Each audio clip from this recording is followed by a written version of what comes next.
Mon mari est à l'aquagym. Et moi, j'ai décidé de me reconvertir dans l'humour et le one-woman show. Parce qu'en fait, j'étais vraiment bloquée dans ma vie professionnelle. Trop de tableaux Excel et pas assez d'herbiers.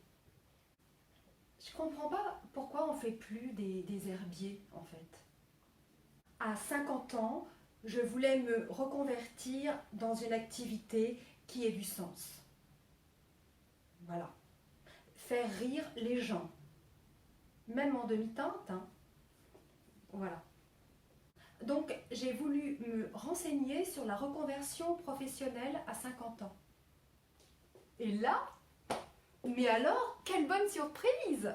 Oui, parce que vraiment, partout où je me suis renseignée, c'était dit allez-y, à 50 ans, c'est super de vous reconvertir, vous avez la pêche, vous avez l'expérience, vous avez la motivation, c'est plus comme vos grands-parents qui ne faisaient pas les foufous, alors que vous, oui, vous pouvez faire les foufous.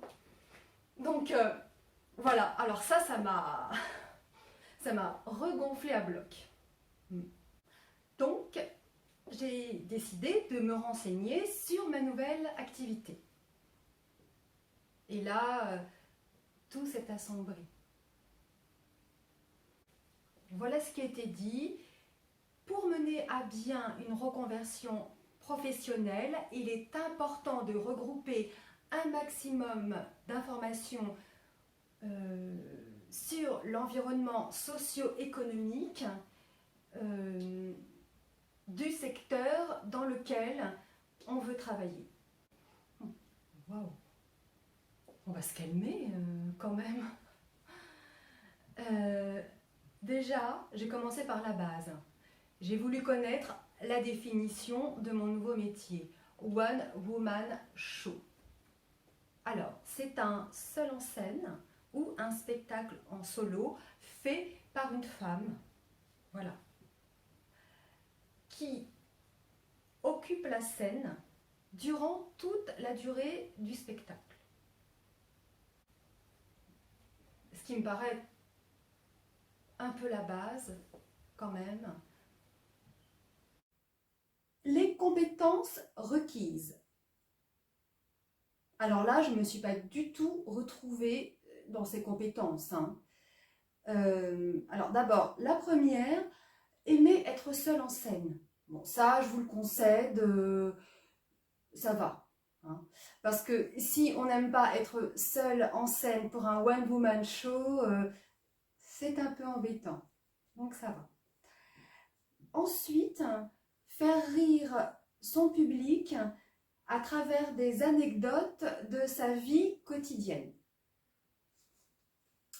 Alors, moi, j'ai pas du tout envie de faire rire avec des anecdotes de ma vie quotidienne, hein, parce que mon humour dépasse l'anecdote. Mon humour est, en fait, c'est un univers poético-burlesque, hein, donc voilà. Ensuite, avoir confiance en soi. Alors là, j'avoue que c'est pas vraiment ça, hein. Voilà. Avoir une grande ouverture d'esprit. Alors moi, je trouve ça louche, hein. Quand on demande à quelqu'un d'avoir une grande ouverture d'esprit, oui, là, il faut que tu aies vraiment une grande ouverture d'esprit. Je trouve ça bizarre, moi. Être audacieuse. Alors ça, c'est pas vraiment moi, être audacieuse. Non, on peut pas dire, d'autant qu'en plus je veux faire de l'humour à domicile, donc c'est pas vraiment ça. Et enfin, être original. Alors ça, d'accord, je me reconnais à peu près là-dedans. On peut dire que quand même je suis assez originale. Voilà. Apparemment, il existe un annuaire des humoristes. Et leur humour est classé par catégorie. Humour geek, humour à la plage, humour girly. Mais moi, mon humour est inclassable, de toute façon. Voilà. Apparemment, il faut aussi se former pour pouvoir être humoriste.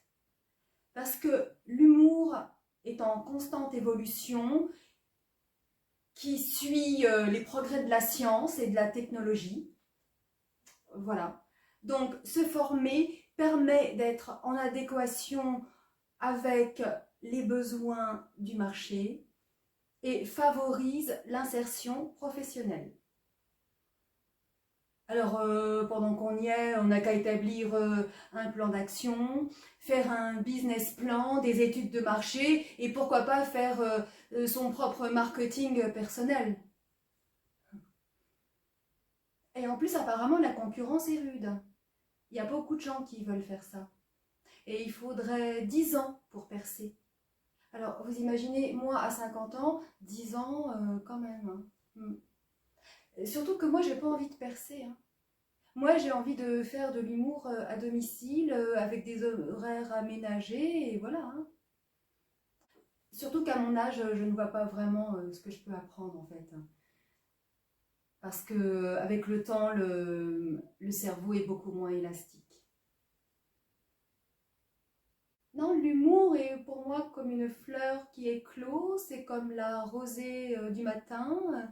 On saisit au vol l'inspiration et on fait vibrer sa muse. Moi, je pense qu'il ne faut pas trop se renseigner sur l'humour.